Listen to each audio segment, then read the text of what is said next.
Ahora te veo.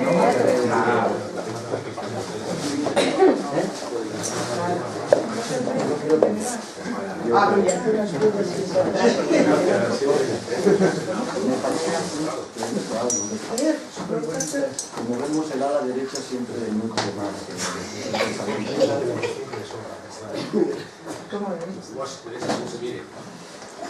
También, ¿verdad?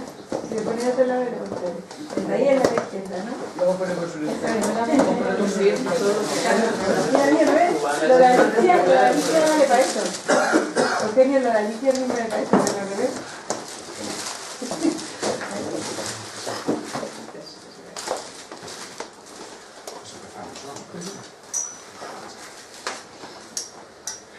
Muy buenas tardes, muchísimas gracias por asistir a esta presentación y muchísimas gracias a Clave por acogernos en su casa, en esta magnífica librería.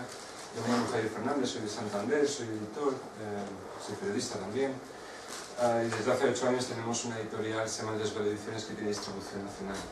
Nosotros editamos desde las colonias, en las provincias, entonces nos cuesta mucho darnos a conocer en Madrid, y bueno, somos una editorial independiente de corte clásico, de tipo literario, ¿no? Hacemos narrativa, ensayo, poesía, una cosa aparte de eso de un género, fotografía, por ejemplo, pero básicamente es literatura clásica. Bueno, estamos aquí porque hemos venido a presentar el poemario que hemos editado de Vicente Gutiérrez, que está a mi derecha. Nos acompaña también Lourdes Martínez, poeta y miembro del Grupo Surrealista de Madrid, y Ramón, también poeta, profesora, encantado de conocer. Para mí esto es una oportunidad de conocer gente también. Yo, como nadie quiere escuchar al editor, voy a ser muy breve.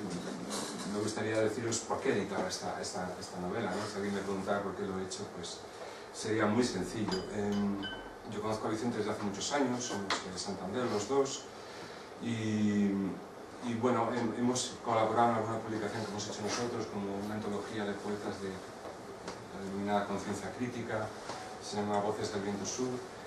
A mí me gusta mucho la poesía de Vicente porque tiene, yo creo, lo que en los franceses se llama la bravura, que es algo indefinible, evidentemente un aliento poético, tiene imágenes muy potentes, a mí me gusta mucho, muy del surrealismo, y le ofrecí la posibilidad de publicar algo, me ofreció este trabajo que van a contar mucho mejor que yo. Son 15 años de poemas, hay mucho tipo de material, mucho tipo de intenciones en este libro, La mujer abolida. Y bueno, pues hoy está aquí, es realidad, y sin más dilaciones voy a dar la palabra, no sé si a Esther o a Lourdes, como Esther, ¿no? Bueno, buenas tardes, muchas gracias a todos por estar aquí, a Javier y a Vicente por confiar en mí, no solamente para estar aquí hoy, sino también para hacer el prólogo del libro, que ha sido una verdadera maravilla. Antes de nada quería hablar de las dificultades que tuve a la hora de leer el libro y de hacer el prólogo, porque es un libro, si lo habéis leído, o lo sabréis, es un libro que cuesta leer. Sobre todo creo que siendo mujer cuesta aún más.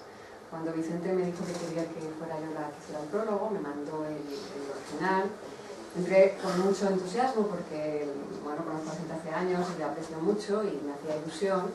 Y realmente el libro me sacudió, hasta tal punto que tuve que salirme y luego volver a entrar.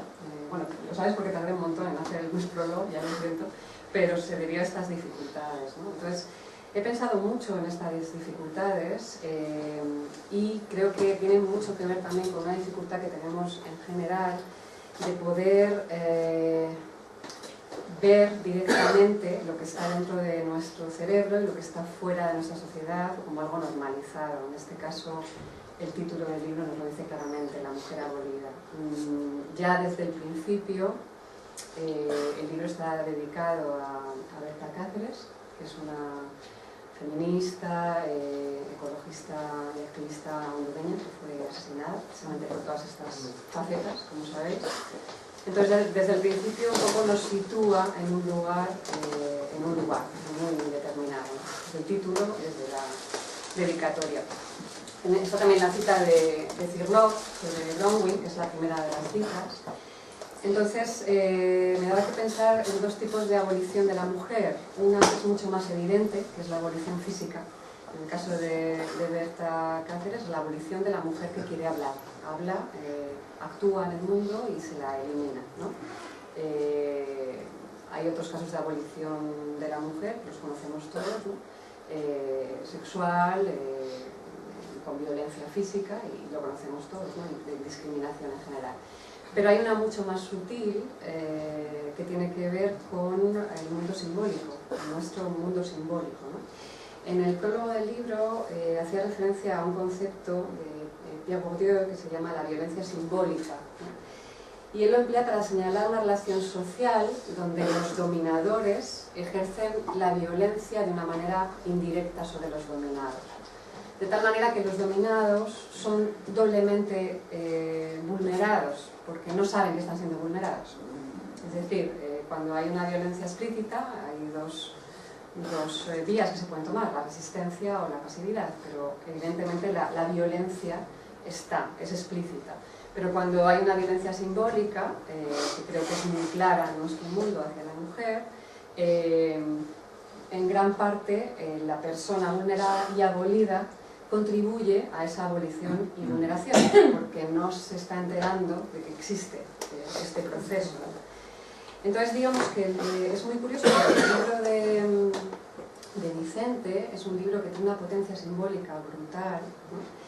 Yo le diría también que el tema del símbolo, claro, el tema del símbolo lo tenemos en nuestro propio inconsciente, tenéis muchos miembros del grupo estructuralista aquí y el propio Vicente, y lo sabéis muy bien cómo opera creativamente y con qué riqueza opera creativamente el inconsciente, ¿no? Y el imaginario y lo simbólico.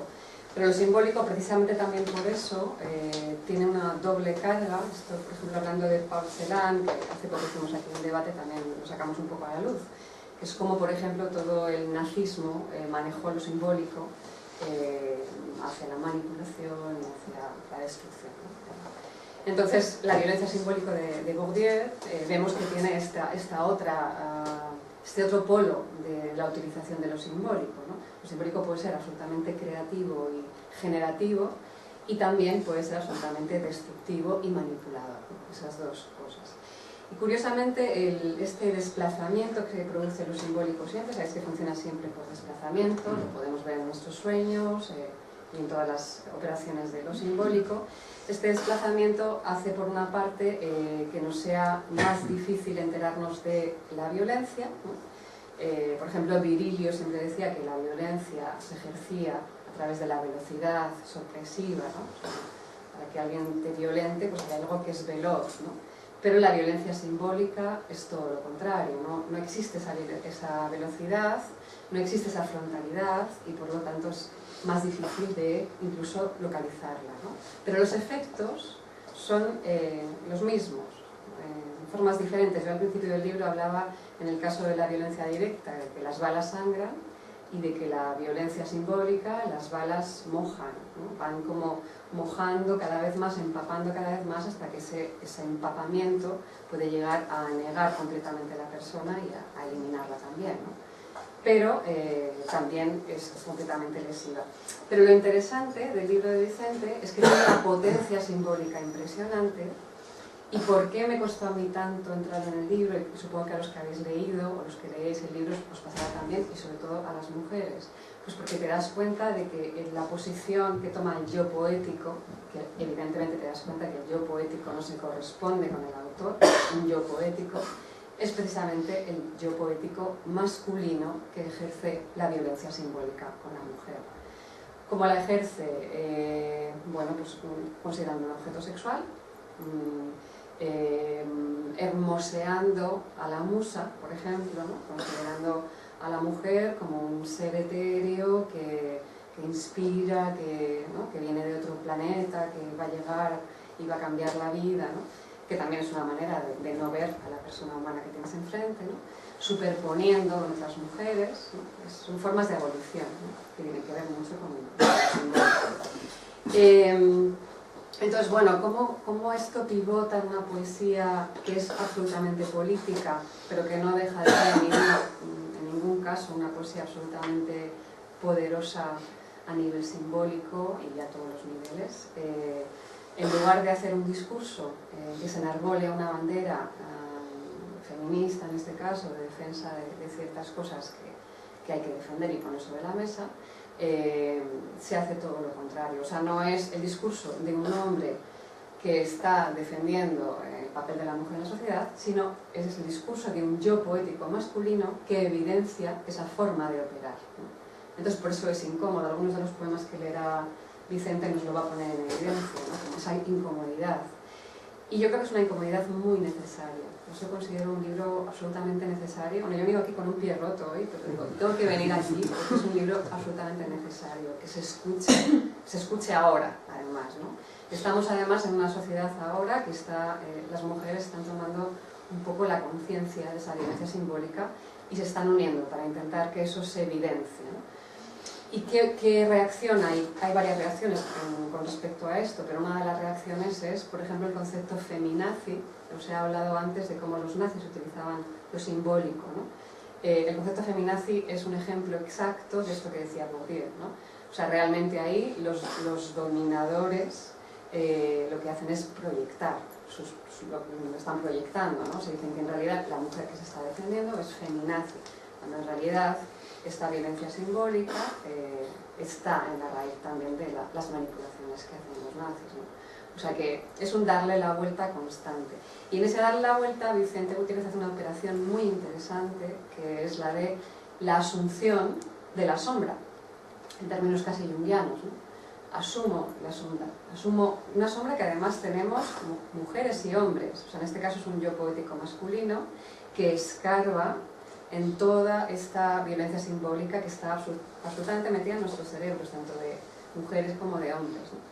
Entonces, por eso resultaba tan violento y tan incómodo leerlo, y por eso me ha resultado además tan enriquecedor terminar el libro y poder escribir sobre él. Ha sido una digestión muy complicada, pero yo creo que es una digestión y es una operación que ahora hay que hacer sí o sí. O sea, más allá de enarbolar una bandera feminista, un hombre, imaginaos, que enarbola una bandera feminista, pero que no se replantea, no se cuestiona estas pequeñas operaciones que están por detrás, ¿no? Porque cuesta. Yo últimamente, con todos esos movimientos que está viendo, hablando con amigos que intentan entrar en eso, no se dan cuenta, ¿no? Es como no se dan cuenta de que está absolutamente metido en nuestros cerebros esta violencia simbólica, en muchísimos aspectos. Basta con poner la televisión, con abrir un libro, con abrir una revista, con escuchar conversaciones, ¿no? Hay un montón de cosas que hemos pasado todos por alto demasiados años, ¿no? Y yo creo que la fuerza de este libro reside básicamente en su potencia simbólica. Exactamente eso que está denunciando le sirve para hacer un libro bellísimo, por otra parte, simbólicamente, construido poéticamente con una sabiduría impresionante, que todo el tiempo lo que nos hace es replantéate tu urdimbre simbólica, porque es necesario, ¿no? Entonces termino porque tenemos poquito tiempo. Simplemente al final del prólogo recogí unos versos del propio libro que dice así. Habla de la cualidad política de amar, ¿no? Una cualidad política de amar, o sea, amar de otra manera, para que sea un acto de fuerza, dice Vicente, que nos destruya poco a poco, pues es necesario ir destruyéndose, no éticamente, ir deshaciendo ya las baratijas simbólicas que somos. Creo que es fundamental, ¿no? Hacerlo, y que este libro, creo que es un libro, nunca lo digo porque son estas cosas que se dicen de manera genérica, es un libro necesario, es un libro... Yo sí que creo que este libro es necesario. Sobre todo creo que es necesario que nos incomode, que lo leamos hasta el final con esa incomodidad y que lo entrañemos.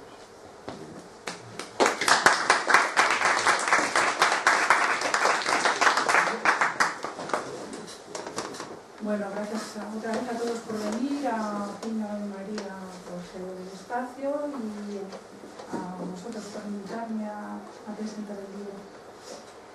Bueno, efectivamente yo creo que el kit del libro, o sea, el centro del libro es la cualidad política de amar. Y pues antes de empezar quería situar el libro en su contexto. Y creo que este libro participa de, bueno, pues de una corriente, de una tradición, de aquellos que quieren o han intentado y han conseguido en algunas ocasiones libertar el amor y inventar el amor. Los libertadores del amor es el título de un libro de Sarán Alexandrián, en el que incluye estudios sobre bueno, determinadas figuras como André Breton, Marqués de Sade, Georges Bataille, Fourier, etc. Y El inventor del amor es el título de un libro de poemas de un poeta surrealista rumano, Gerasim Luca, del que además, por cierto, Vicente pues, ha hecho un estudio muy profundo. Digamos que este libro está en la línea de aquellos que quieren vivificar la carne muerta, porque por una parte niegan las formas absolutamente mediocres en que el amor y las pasiones se desenvuelven y quieren de alguna manera preparar la tierra o disponer el lecho para que esas pasiones se den en su plenitud y se conviertan en un momento privilegiado de la experiencia humana. Creo también que este libro participa de aquellos que han intervenido de pensamiento y de obra en la realidad de las pasiones, ¿no? Como demuestra el libro, que tiene una parte de el erotismo unitario, es un libro complejo, muy ambicioso, dividido en 3 partes, y hay una, el erotismo unitario, en la que está construida a base de poemas que se corresponden a una época, si no estoy equivocada, en que Vicente, pues digamos que se lanzó a la experimentación sexual erótica sin ningún tipo de condicionamientos ideológicos, doctrinales, etc. Y luego hay otra parte que sería la primera, la amada abolida, bueno, ya digamos que hablamos de él un poco más adelante, pero que basándose en esa experiencia, pues vierte un pensamiento poético, por supuesto, pero que parte de esa experiencia erótica y que parte también de ese inconsciente. Decía entonces que, bueno, la importancia del amor. A ver, cuando digo amor me refiero a esa compleja interacción de sexo, erotismo, amor. ¿Y por qué esa obsesión o esa necesidad de inventar el amor? Porque el amor para ellos es algo pivotal, un eje fundamental del ser humano, como, digamos, expresión de plenitud del ser humano, como necesidad para el cuerpo, para la mente, individual y social. Evidentemente una importancia que no está, que el orden patriarcal burgués capitalista pues no le da, aunque puede parecer lo contrario, aunque algunos dirían que la realidad es erótica, puesto que todo el erótico impregna la cultura moderna, pero a pesar de eso, a pesar de esa especie de saturación, a pesar de que el sexo, el erotismo brilla en todas las pantallas, se trata de un erotismo débil, un erotismo pálido, no sé ya la palabra. Un erotismo pálido, degradado, desublimado, que dirían Marcuse y Reich. Porque está convertido en una mercancía, porque está orientado a las necesidades del sistema capitalista y por eso está integrado dentro del sistema. ¿Y dónde está integrado? En la industria del entretenimiento, en el tiempo de ocio, que es el reverso del tiempo de trabajo, como una forma de desviar tensiones, de consuelo y pues eso, de consuelo, es además virtualizado y sobreexpuesto. Bien, yo creo que este libro se sitúa en ese contexto, ¿no? de pensamiento y obra, como decíamos antes. Esa manera que tiene Vicente de sacar el pensamiento de la experiencia me recuerda algo que decía Annie Lebrun de Sade, y era que en Sade la fuerza vital de su erotismo se contagiaba el pensamiento, se contagiaba y además le ponía en funcionamiento. No solamente digamos que le servía para vivificarse y para contagiarse, sino que hacía que ese pensamiento funcionara. Hay una parte del libro que es pivotal, central, y que ocupa la mitad del libro, que es la amada abolida. Aparte, a esa parte habría que sumar además unos poemas que sirven de introducción, ¿no? Antes de empezar con esas tres partes: la amada abolida, el erotismo unitario y agua futura. Y en esa parte hay como un diálogo, ¿no? Una especie de oposición constante entre esto que decía de negación y de afirmación. De negación de las formas mediocres en que el amor y la sexualidad se viven, y de afirmación de las formas sublimes en que esa pasión amorosa debería darse. En la parte de la negación, pues Vicente pues, afirma, ¿no? Llega a la conclusión de que vivimos en un régimen contraerótico, ¿no? Él dice contrarrevolucionario. El patriarcado, eso que decíamos antes, ¿no? Patriarcado, orden patriarcal, burgués, capitalista, mercantilista, digamos que se está apuntalado en unas subjetividades que ha ido formateando, modelando durante muchísimo tiempo, y que han utilizado la religión, las leyes morales, las convenciones sociales, la ciencia médica, la escuela, la pornografía, etcétera, etcétera, y que han diseñado la imagen que tenemos del amor y de las pasiones sexuales. Y en ese escenario miserable se mueven las marionetas, ¿no? Que Vicente, porque es un libro muy enunciativo, pues Vicente, ¿no? Denomina la amada abolida, la amada irreal, ilusoria, la amada eterna. A esta especie de régimen contraerótico él también le pone nombre, ¿no?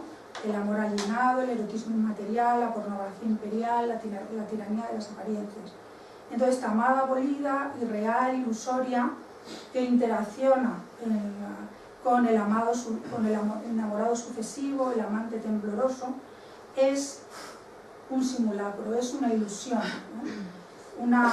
Como dice él, una transparencia agujereada sin aroma ni peso, un cuerpo significante que no tiene nada que ver con su materialidad, una virtualidad sin acontecimiento, es decir, hay una disociación, ¿no? Entre la imagen y el ser, el gesto y el deseo, una imagen y un gesto, digamos que replican todas las enseñanzas de la publicidad, de la pornografía, y que hacen que esa amada abolida se aísle, se encorsete con esas adherencias ideológicas, y que, bien como una muñeca, utilizas la imagen de la matriusca, o bien como una guerrera con esa coraza esplendorosa, se aísle de tal manera que impida que la otra persona entre en ella. Y es imposible que esa persona se abandone a sí misma, y por supuesto que se abandone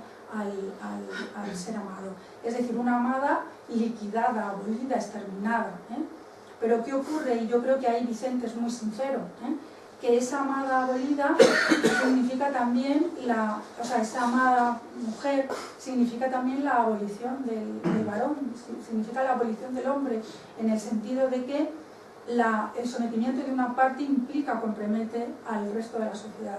Y ahí Fourier decía que el nivel de liberación, de libertad de una sociedad depende del grado de liberación de una mujer. Así que, él mismo dice, el amar se convierte en un horrible nexo. Tenía fragmentos de poemas para leer, pero bueno, como vamos un poco de prisa, seguro que tú luego vas a leer. Entonces, es imposible que en ese aislamiento los amantes se abandonen a sí mismos y se abandonen al otro. Entonces toda posibilidad de interacción, de apasionamiento amoroso queda eliminado. Decía que en esa primera parte hay un diálogo entre la negación y la afirmación, y es la afirmación pues lo que a mí pues, más me interesa, ¿no? Dice Vicente, ¿no? Si rechazamos esa sexualidad colonizada, ¿no? Del cuerpo ocupado como algo ajeno a él, es entonces necesario vaciarse de sentido, de significaciones, y permitir entonces que el cuerpo hable, acabar con toda esa ideología que entorpece los devenires de los cuerpos. Dice Vicente, es necesario ofrecer el pensamiento a las pasiones, es necesario ofrecer el sentimiento y el cuerpo a las pasiones, porque efectivamente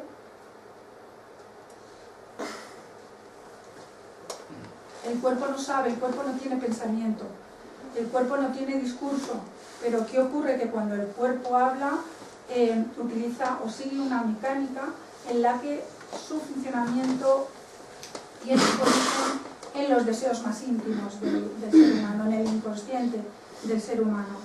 Y creo que ahí está la apuesta de Vicente. Es una indagación, la mayor parte del libro, sobre esos deseos propios, sobre esos deseos íntimos singulares. E igualmente es una exploración sobre los restos de alienación que pudieran quedar en ese inconsciente. Y aquí sí que quiero leer un fragmento de un poema que me parece muy, muy revelador. Dice, los cuerpos desnormativizados no parten de la nada. Resurgen de una nada llena de forma, repleta de tejidos y turbulencias, anhelos y organismos, complejos y arrepentimientos. Un inconsciente hecho de carne se abre paso, en instintos primarios y recuerdos reprimidos, en prejuicios y fantasías que ignoramos poseer.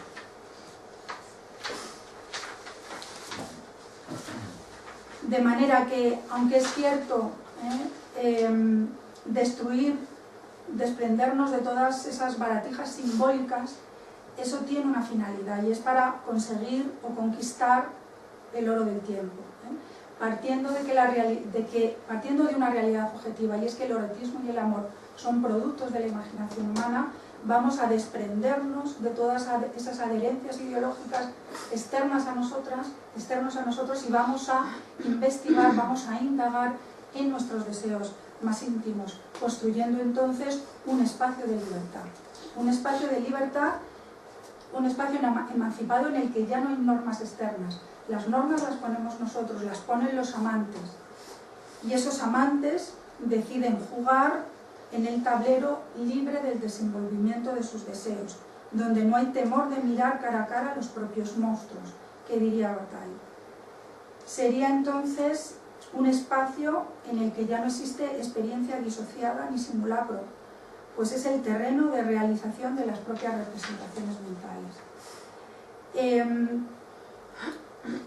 Bueno, el libro se cierra con un tercer libro, en realidad son 3 libros en un libro, en el que, bueno, disculpad un segundo, antes de pasar a eso se me olvidaba hablar de que en esa creación imaginaria, mitológica, de esas mitologías propias, es ahí donde Vicente propone una serie de mitos, de mitos propios, de mitología personal, producto de su imaginación delirante, como por ejemplo la mujer líquida del sueño y el sonambulismo lascivo, en el que él relata cómo fue a través del sueño, cómo se enamoró cuando era un puber, y a través de una experiencia de sexual, en una especie de estado mental de sonambulismo, amó por primera vez. Eso me parece una de las partes más bellas del libro. Y como eso cambió su vida, y él no puede, digamos, separar sueño de vigilia. El sueño sabemos que es una de sus digamos, de las fuerzas de su inconsciente y de su trabajo. Tiene muchísimas investigaciones sobre ese aspecto. Otras mitologías propias que aparecen en poemas como Acaecer tu cuerpo o la orgía efímera, donde el acto amoroso erótico se vive como acontecimiento, como acto poético, incluso como construcción de una situación, ¿no? Desde el punto de vista situacionista, ¿no? De Debord. Y como un momento sublime y privilegiado de la vida y una de las más altas funciones del espíritu, que diría Breton. Bueno, para no alargarme más, quería acabar diciendo que la última parte del libro se me aparece como, siguiendo a Luca, como una negación de la negación. Me parece que es la abolición de la amada abolida. Entonces esa abolición de la amada abolida, de esa abolición resulta una mujer que renace y que es la que asume plenamente sus diferencias y sus deseos, asume plenamente su inconsciente, asume su, digamos, bueno, pues asume, ¿no? mirar cara a cara la monstruosidad de su inconsciente.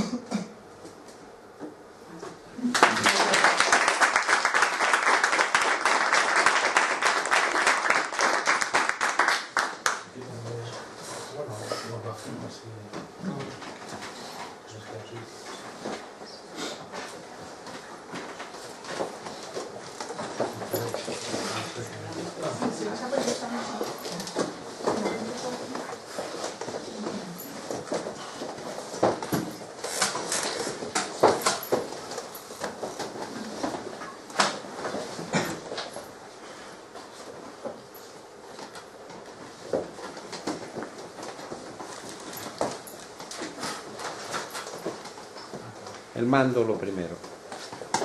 El mando. Sí.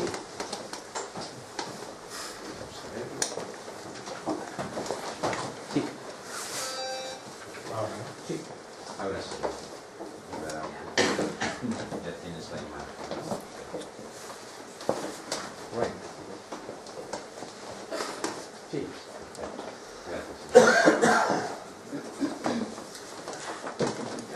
Bueno, mientras va saliendo la imagen, quería agradecer lo primero a María y Pino por cedernos el espacio, como han hecho muchas otras veces. También, por supuesto, a Javier por editar el libro. Si no fuera por él, este libro no se hubiera publicado, estoy convencido, seguiría en carpetas y se hubiera quedado ahí. Por lo tanto, gracias por haberlo editado y de esta forma, además. Muchas gracias a Leticia Vera por el dibujo maravilloso que ha cedido.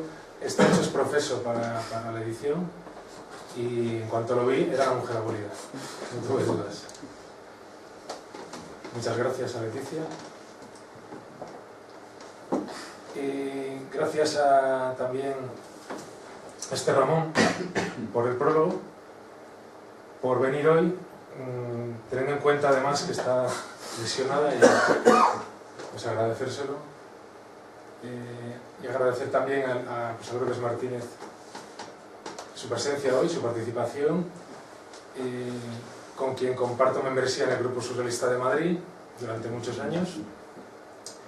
Y bueno, yo quería que aportara una visión de este libro desde el surrealismo. Por lo tanto, muchas gracias, Lourdes, por participar en el acto. Y gracias a todos y todas por venir hoy. Bien, dicho esto, pregunto, ¿qué es una amada abolida? El libro se titula La mujer abolida. La mujer abolida es un concepto paraguas que abarca muchas realidades. Podríamos hablar de la enfermera abolida, podríamos hablar de la abogada abolida, la novelista abolida, la palestina abolida. Podríamos hablar de muchas realidades debajo de la mujer abolida. Pero yo pregunto, ¿qué es una amada abolida? ¿Qué es una amada abolida?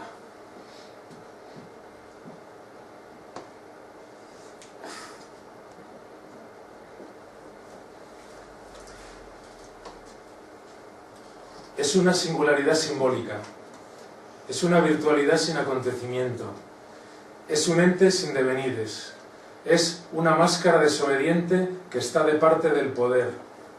Su túmulo neolítico no pesa, su vagina dentada nos espanta tanto como la de una deidad.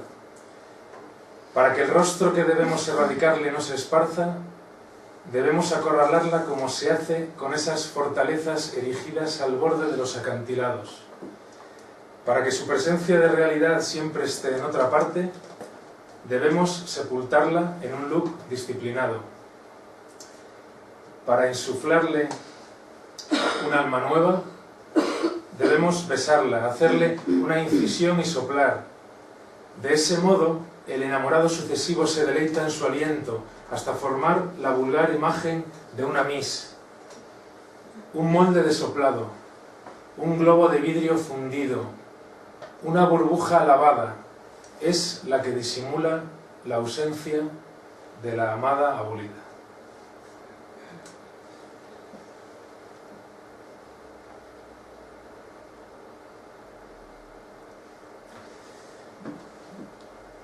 Ella aparece ante mí, ante mi cama, con un aro sellado.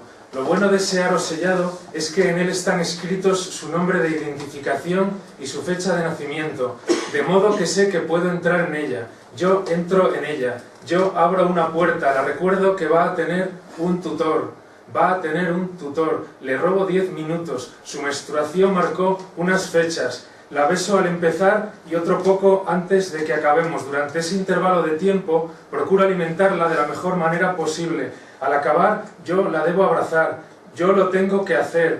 Después dejo pegado un post-it en su cuerpo. Yo la tengo que devolver vacía, la tengo que devolver vacía. Yo lo tengo que hacer, yo la tengo que recordar vacía para que me entregue en su lágrima. Pero ¿qué me entrega en su lágrima? ¿Qué oculta? ¿Qué retiene la gran lágrima industrial, confusional, fractal, inesperada de la amada abolida?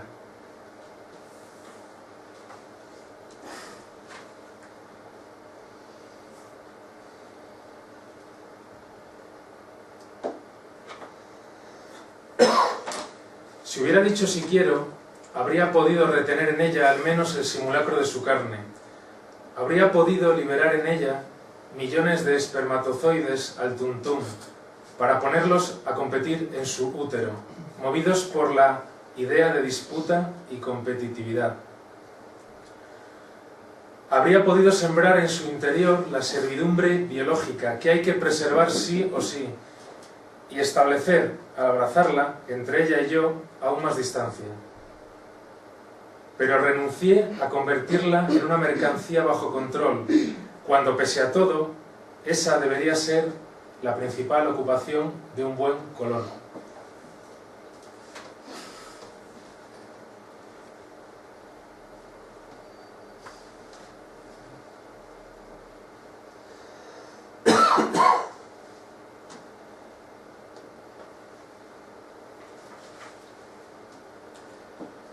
El coito de los ogros.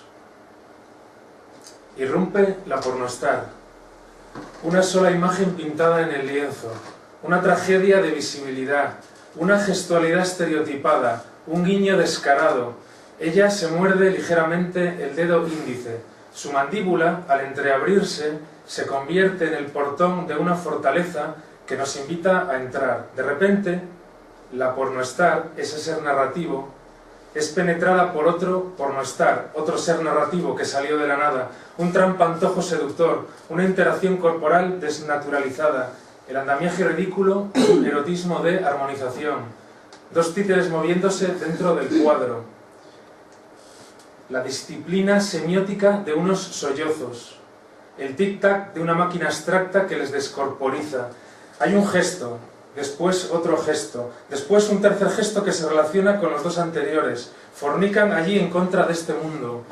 Enfrente de la pantalla, el solitario espectador se masturba, envía sus ojos a una masacre, su mano se somete de nuevo a una sintaxis repetitiva, con la otra mano agarra el mando a distancia y presiona a tientas un botón, necesita un himno, espía a la pornostar, la equipara a un ser vivo, él la destruye o la hace funcionar a la vez que remodela su yo, emprende el exterminio de la percepción consciente, se anonada, un gozo ausente, una boca ante el río trata de reconstruirse, en el reflejo roto de la superficie, en el torbellino catastrófico de la excitación, en la embriaguez de una huelga de hambre eterna, no cesa de masturbarse, le asedian significaciones reactivas, su rostro se ha fractalizado, la ilusión del yo deseado, recluido en un goce de repetición, le aligera, atrapado en una aniñada esperanza de realización.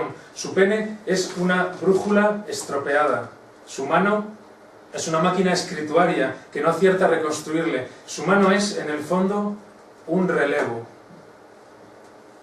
Aunque la pornostar gima cada vez de forma más intensa, él se distancia de ella y se acerca aún más a la pantalla. Su devenir mano nunca se revela. Él no necesita una melancolía. Él ignora la alteridad.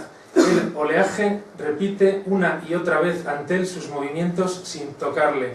Él, fuera de eje, inicia su implosión. Su mano, fatigada, atrapada en la falla de la no percepción, continúa girando alrededor de su pene hasta que eyacula en un trozo de papel higiénico. Ese pedazo de papel interpone entre los dos una suerte de mediación. Acto seguido apaga la televisión. Sus ojos escapan ruborizados por un instante a los dictámenes ordinarios de la discursividad. Un yo fugitivo que se declara a sí mismo una tregua. No hay tiempo ya a su alrededor. Su mano, debilitada, empieza a descansar. Aunque deba limpiarla con asco de su propio semen, en una suerte de pasividad, sin ni siquiera una mínima noción de relación genérica externa.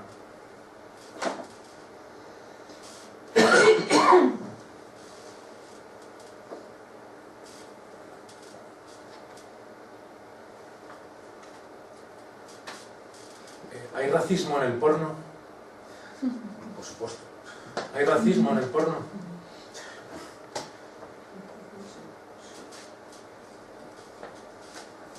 Me distrae. Mientras te amo, la actriz ha entrado en el disfraz. La oigo gemir. El maniquí ha empezado a gemir en su ataúd. El maniquí se ha atragantado con esperma. El maniquí ha sonreído. Lo que ella hace y dice sin su materia, en la distancia, me distrae de tu boca, de lo que me susurras tú.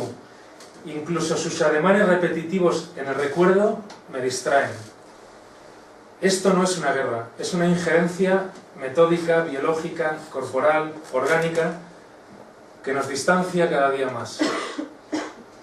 Ella coloca su dedo entre los dientes, después abre la boca, saca suavemente la lengua, y alguien eyacula bien adentro y me distrae. Pornografía es todo lo que me distrae de ti.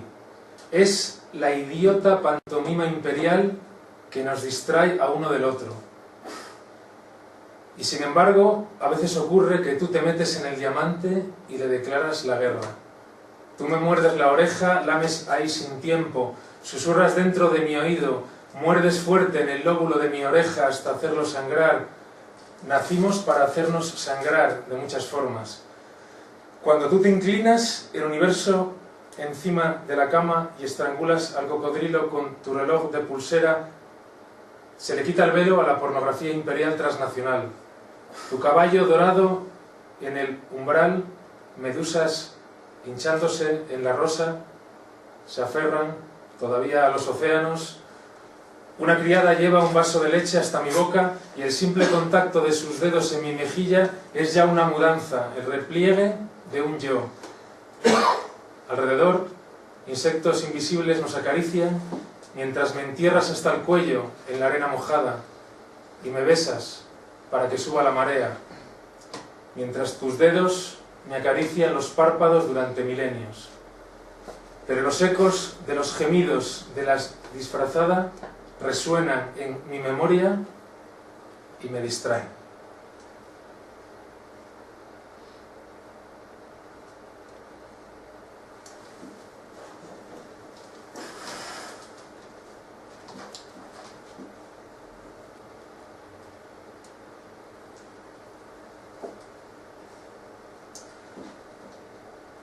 Hoy quiero que veas cómo me arrastro por el pasillo, al menos hoy.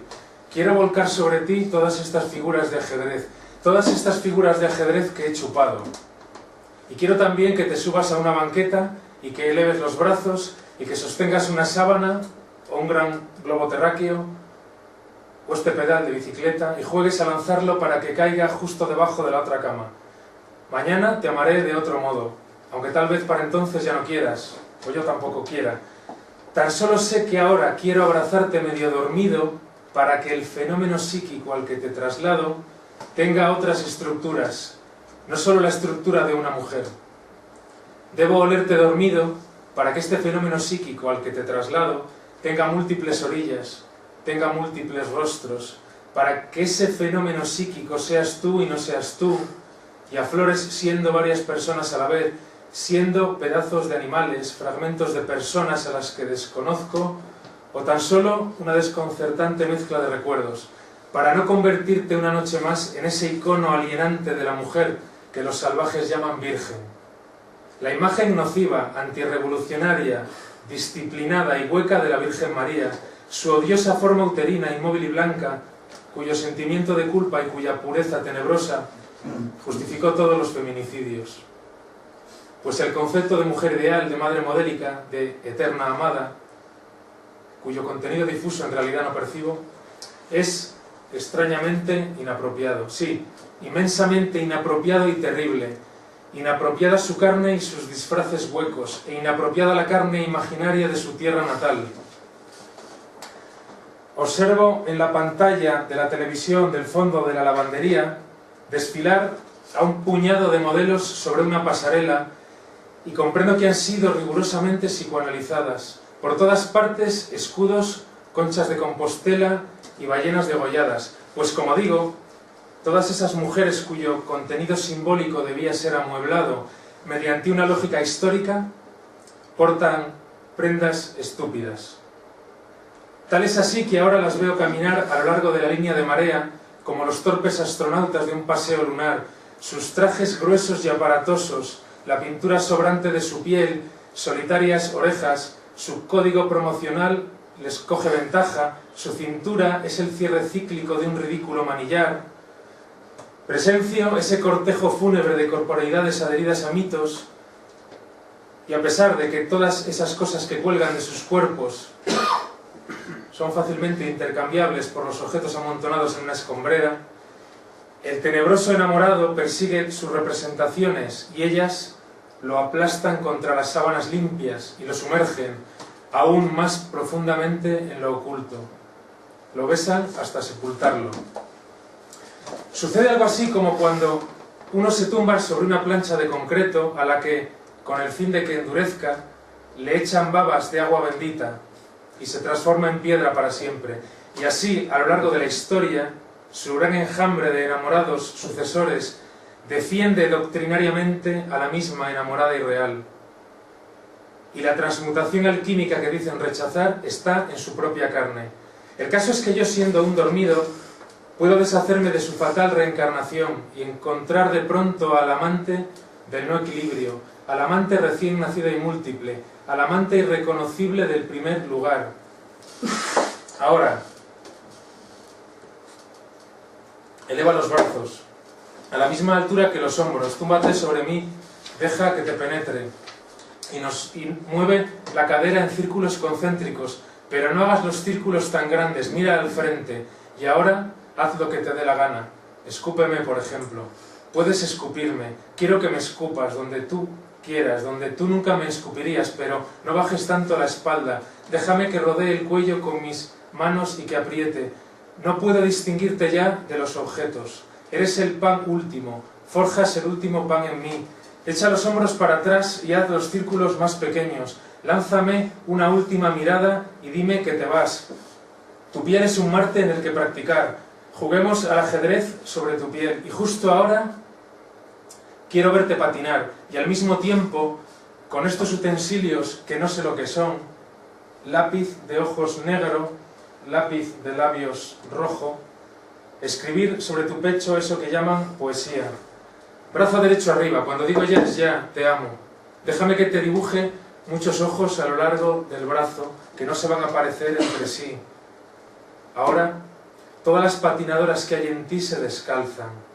¿Cómo te llamas? ¿Te molesta que te lo diga? Hombros luminosos, hombro totalmente abierto, cadera abierta, estira la rodilla, repliégate, coloca los brazos sobre el pecho, cuando digo ya es ya, te amo. Quiero que hagamos el amor en la cocina de un zoológico. Seguid patinando, desnudas, perseguidas por perros. Nada de árboles ni de auroras, ni de rocío derramándose. Nada de lobos. Eres un derviche de nieve lleno de manos en el alma. Llena de manos, nada de manos. Tu cara es un remolino. Escúpeme. Te amo.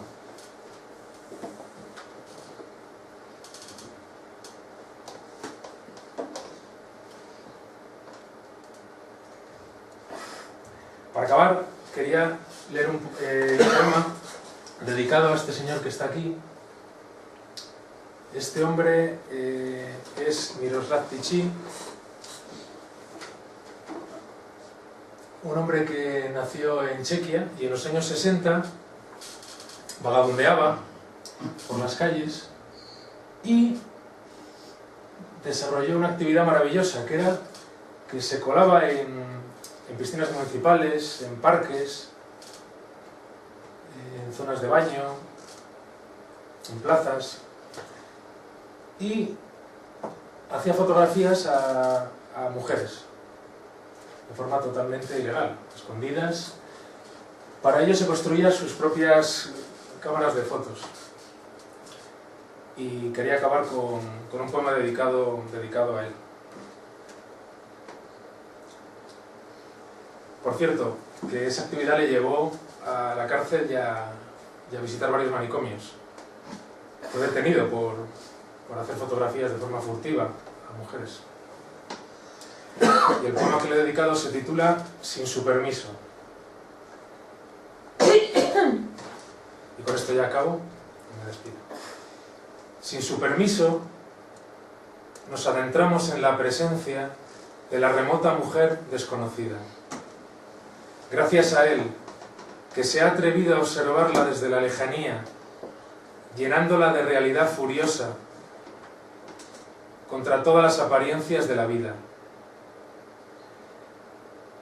En su cuerpo espiado se adensa toda su verdad. Su belleza involuntaria escapa a toda dominación. En nuestros ojos nada la vierte en mercancía. Gracias a él, que a escondidas la esculpe sin adornarla, haciendo de ella volcanes de percepción. Nos arrojamos sin su permiso a la profundidad efímera, difusa y neblinosa de la remota mujer desconocida. Aunque ella no lo sepa, su corporeidad es ya más de nuestra mirada que del mundo. Única alteridad que fluye sin seducción. Única significación inmanente que sigue interrogándonos. Muchas gracias.